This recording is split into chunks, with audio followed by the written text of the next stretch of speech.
नमस्कार दोस्तों, आज मैं महत्वपूर्ण वीडियो लेके आया हूं जो कि महात्मा गांधी अंग्रेजी जो स्कूल के इंग्लिश मीडियम की जो महात्मा गांधी स्कूल है, उन स्कूलों में राज्य सरकार ने सहायक अध्यापक संविदा शिक्षक जो भर्ती है संविदा पे निकाली थी L1 और L2 के कुछ महत्वपूर्ण पदों। तो दोस्तों, इस भर्ती में जो शैक्षणिक योग्यता उसका 75% और प्रश शैक्षणिक योग्यता यानी कि B.Ed, D.LED और BSTC उसका 25% यानी 25% के आधार पर मेरिट लिस्ट तैयार की गई है। तो दोस्तों, जितनी सीटें थी उन सीटों का 2 गुना कैंडिडेट्स की जो मेरिट लिस्ट तैयार की गई है और उस मेरिट लिस्ट में जितने भी कैंडिडेट्स आए हैं उनको शाला दर्पण पोर्टल पर अपने डॉक्यूमेंट्स वेरिफिकेशन के लिए, दस्तावेज सत्यापन के लिए रजिस्ट्रेशन कराना है। और रजिस्ट्रेशन की जो तारीख है दोस्तों 19 मई से लेकर 23 मई के बीच में है, यानी कि 23 मई 2023 तक है 19 मई 2023 से, यानी कि इन 4 दिनों के अंदर आपको अपने दस्तावेज सत्यापन के लिए आपको शाला दर्पण पोर्टल पर, ध्यान दीजिए, शाला दर्पण पोर्टल पर आपको क्या करना है, ऑनलाइन अप्लाई करना है और आपको मोबाइल नंबर और ईमेल आईडी इस पर दर्ज करनी है। दोस्तों, आपका मोबाइल नंबर सही होना चाहिए और ईमेल आईडी सही होनी चाहिए, क्योंकि इस मोबाइल नंबर और इस ईमेल आईडी पर ही आपके दस्तावेज सत्यापन संबंधी जो भी मैसेज हैं वो इसी पर आएंगे और जो शेड्यूल है वो आपका इसी पर आएगा। तो दोस्तों, चलिए आज का महत्वपूर्ण वीडियो आपके सामने शेयर कर रहा हूँ। दोस्तों, सहायक अध्यापक संविदा शिक्षक जो है लेवल 1 लेवल 2 के लिए जो राज्य सरकार ने संविदा पर शिक्षक भर्ती का नोटिफिकेशन जारी किया था। तो दोस्तों, इसमें 19 मई से लेके 23 मई 23 के बीच में आपके डॉक्यूमेंट्स के सत्यापन के लिए शाला दर्पण पोर्टल पर रजिस्ट्रेशन होने वाला है या रजिस्ट्रेशन हो रहा है। तो दोस्तों, इसमें किस आधार पर आपकी मेरिट निकाली गई है। तो दोस्तों, सबसे महत्वपूर्ण बात तो आपकी शैक्षणिक योग्यता की बात कर लेता हूँ। तो आपकी शैक्षणिक योग्यता में इंग्लिश मीडियम होना चाहिए, जो कि पहले से नोटिफिकेशन में था। तो जो शैक्षणिक योग्यता है आपके, जैसे 12th इंग्लिश मीडियम में होना चाहिए या BA BSc BCom है वो अंग्रेजी माध्यम में होना चाहिए, उसका 75%, और आपकी प्रश शैक्षणिक योग्यता यानी कि B.Ed है, STC है, उसका 25%, दोनों का 100% जो रेशियो बना के आपकी मेरिट लिस्ट तैयार की गई है।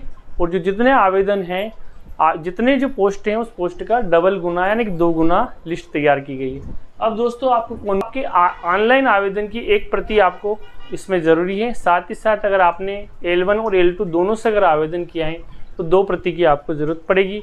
साथ ही साथ देखिए, आपके आधार कार्ड जो है उसकी एक कॉपी आपको इसके साथ अटैच करनी है, फोटोकॉपी आपको तैयार करनी है। शैक्षणिक दस्तावेज आपकी जैसे 12वीं की है, BSc BCom की है, जो कि अंग्रेजी माध्यम से आपने किया है, वो जो संबंधित दस्तावेज उसकी एक कॉपी भी आपको इसके साथ लगानी है।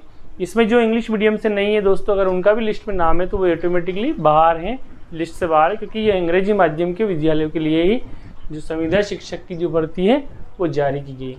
साथ ही साथ आपका प्रशैक्षणिक दस्तावेज जैसे B.Ed है, D.LED है, STC है या L2 के लिए जैसे आपने B.Ed का है तो वो भी होना चाहिए, उसकी एक कॉपी आपको तैयार रखनी है। मूल निवास प्रमाण पत्र आपका TSP का है या जो भी है तो आपका वो उसकी भी कॉपी आपको इस रजिस्ट्रेशन डेट से पहले का आपका प्रमाण पत्र होना चाहिए, वो भी आपका कंप्लीट होना चाहिए। साथ ही साथ जाति प्रमाण पत्र, दोस्तों आपका जाति प्रमाण पत्र जैसे आप EWS से बिलोंग करते हो या OBC से बिलोंग करते हो, SC से बिलोंग करते हो या ST से, जिसमें भी आपने फॉर्म अप्लाई किया था, जो भी आपकी कैटेगरी बनती है उस कैटेगरी का आपको सर्टिफिकेट इस डेट से पहले का होना चाहिए, उसकी एक कॉपी भी आप इसके साथ अटैच कर दीजिए। साथ ही साथ दोस्तों, विधवा है, अगर आप विधवा कोटे से फॉर्म अप्लाई किया है या तलाकशुदा कोटे से अप्लाई किया है या परित्यक्ता प्रमाण पत्र जो आपका है मान ले जाए, तो ये जो डाइवर्स कैटेगरी में है, जो भी आपकी जो जिसमें आ रहे हैं उन सबके सर्टिफिकेट की एक कॉपी आपको इसके साथ लगानी है। और एक सर्विसमैन में हो, स्पोर्ट कोटे में या दिव्यांगता में हो तो उसका भी प्रमाण पत्र आपको इसके साथ अटैच करना है। साथ ही साथ विवाह संबंधी प्रमाण पत्र, दोस्तों अगर आपका विवाह हो चुका है, आपने फॉर्म में अगर अपील किया है कि अप्लाई किया है कि भाई विवाह में यस किया है, तो आपको विवाह का सर्टिफिकेट जो उसमें मैरिज की डेट रहेगी आपकी, वो भी कंप्लीट होना आवश्यक है। साथ ही साथ दोस्तों, स्वघोषणा प्रमाण पत्र आपको स्टाम्प के ऊपर या नोटरी करा के या जो भी है स्वघोषणा प्रमाण पत्र शपथ प्रस्तुत करना होगा। साथ ही साथ आपको संतान संबंधी घोषणा पत्र भी अगर हो आप लगा सकते हो। तो दोस्तों, स्वघोषणा पत्र में क्या होगा कि भाई जो भी मैं डॉक्यूमेंट लगा रहा हूँ वो सारे सही हैं और उसके लिए मैं पूर्ण निष्ठा से जिम्मेदार रहूँगा किसी प्रकार की अगर गलती होने पर। तो ये स्वघोषणा प्रमाण पत्र आपका इसमें रहेगा। तो दोस्तों इन सारे दस्तावेजों को आपको कंप्लीट करके, आपने अगर 2 से आवेदन किया है तो 2 प्रति आपको तैयार करके रखनी है, और आपने 1 पोस्ट के लिए आवेदन किया तो 1 प्रति आपको तैयार रखनी है।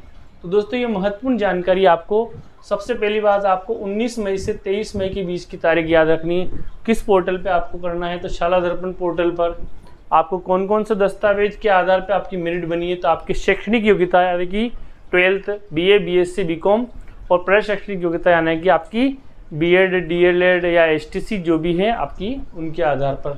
और दोस्तों आपकी शैक्षणिक योग्यता जो है वो इंग्लिश मीडियम में होनी चाहिए। अगर आपकी हिंदी मीडियम से तो आप ऑटोमेटिकली बाहर हो जाओगे।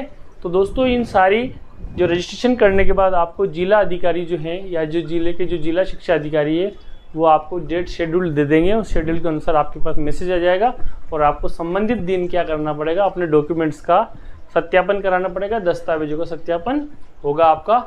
तो दोस्तों महत्वपूर्ण जानकारी आपके साथ साझा की। थैंक यू, आपने देखा इसके लिए धन्यवाद। अगर अच्छा लगे तो लाइक कीजिए, शेयर कीजिए, कमेंट्स कीजिए। जय हिंद दोस्तों।